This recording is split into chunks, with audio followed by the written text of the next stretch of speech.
terms of the regulations that will kick in from the 1st of January, this is more for passengers coming in from specific countries, as many as 6 countries in that list.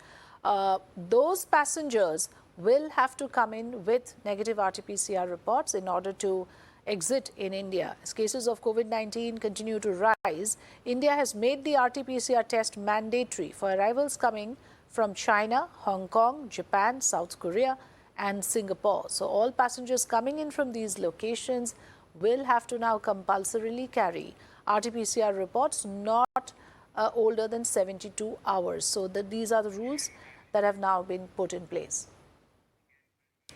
Joining me here on the program is Dr Iswar Gilada, Secretary General of Organized Medicine Academic Guild, or OMAG. Very good evening, Dr Gilada. We are at a very critical juncture here where the Union Health Ministry is tasked with creating certain rules, setting certain systems in place to insulate, to protect the Indian population as far as possible from the kind of spikes that is being witnessed in China right now. One of the things that is being done is mandatory RT-PCR tests for travelers. Now, are you of the belief that perhaps a ban on these flights would be more effective, since there's always a possibility of people submitting fake reports or getting infected while traveling as well? No, whether you do the testing, whether you do random testing, whether you ban the flight, nothing is going to affect India. Because if you look at currently, India is only grappling with BA.2, and that is now modified as XBB, which is BA.2.10.1 and BA.2.75. Ever since we started Omicron wave in India, we did not allow BA.4 and BA.5 to come in. So we have entire 1 year, we have been only having BA.2 and BA.3. Whatever is happening in the world, whether it's the east or west, it is BA.5. So this BA.7 is a derivative of BA.5. And India being already infected with almost 90% people having infection, natural infection, at least in the first wave, second wave or third wave, 75% population double vaccinated, 28% population triple vaccinated. We have such a good hybrid immunity, and there is no let-up. The BA.7 was also detected in India in July and October earlier, and it was also detected recently 15 days back. Where is the let-up? Even if you follow up with their relatives or friends or contact, there is not a single case. So with that all background, India is not going to have COVID problem at all. Its preparedness is important. What government is doing is fine, because you cannot rely on a lot of things in COVID, but we have to go by science also. Secondly, none of the pandemic in last 100, 120, 150 years and lasted more than 2.5 years, 3 years, including Spanish flu. And we are already 3 years into this pandemic. So we are actually at the endemic stage, where we are shying away from declaring endemic.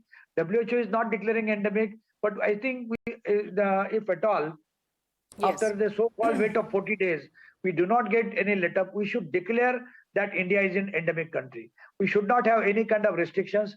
You can make mask voluntary. Those people who are going to use mask, it is not going to protect only from COVID, but H1N1 and RSV virus, which are more common currently. Yes. RSV, I want to ask you, Dr. Gilada, that what have these countries done wrong? Because what you're saying for India is obviously not being witnessed in China, Hong Kong, Japan, South Korea or Singapore. So in some ways, these countries would have lost the plot for them to be in this situation today. So there is a saying which says that man is known by the company he keeps. They are in the company of China. Not in a real sense, that because Japan is not in real sense of company of China, but they are neighboring China.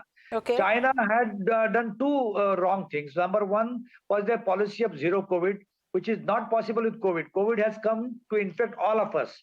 So there's a very good saying that 90% of us are infected, 10% are telling lies or they do not know. So 10% of us are infected at some point of time. Similarly, if the China lockdown continued for 2.5 years, they did not allow natural infection to come in. And secondly, their vaccine is thoroughly useless, which has been proved time and again. And WHO also knows that, and China also knows that. So for them, they should have got better vaccine. Now they are having mRNA from Pfizer. But even mRNA from Pfizer is having a longevity of only 4 to 6 months. Therefore, in those countries, they have a fifth dose of vaccine, fourth dose of vaccine. In India, the longevity of Covishield, which has been used in 90% of the population, is more Okay. than 10 to 12 months. Right. So it's the COVID policy that the government of India put in place that has worked well for us. I get your point, but I also want you to tell us, a little bit about the fact that are you then completely satisfied with this policy? Is it enough for now to have these RT-PCR reports from passengers coming in from these countries? That's about it. There isn't anything more stringent that is required? Afrida, I told you, even if you don't do anything, nothing is required. India is Okay. not going to be affected at all. Even if people come in, I'm willing to volunteer myself to go in China and work there. So Okay. when I'm vaccinated 3 times, I got COVID once, so I'm not going to get affected with BA.7 Right. unless and until new variant come, which is more severe than Delta or equal to Delta, nothing is going to happen. Right, Omicron is that's not very going to affect us reassuring. at all. Right, and this is what we need, and that was the whole idea, that we want people to have the right information from experts like yourself with authentic information and not get hoodwinked, not get panicky about the situation at all, and you've done just that. Dr. Iswar Gilada, thank you for joining us.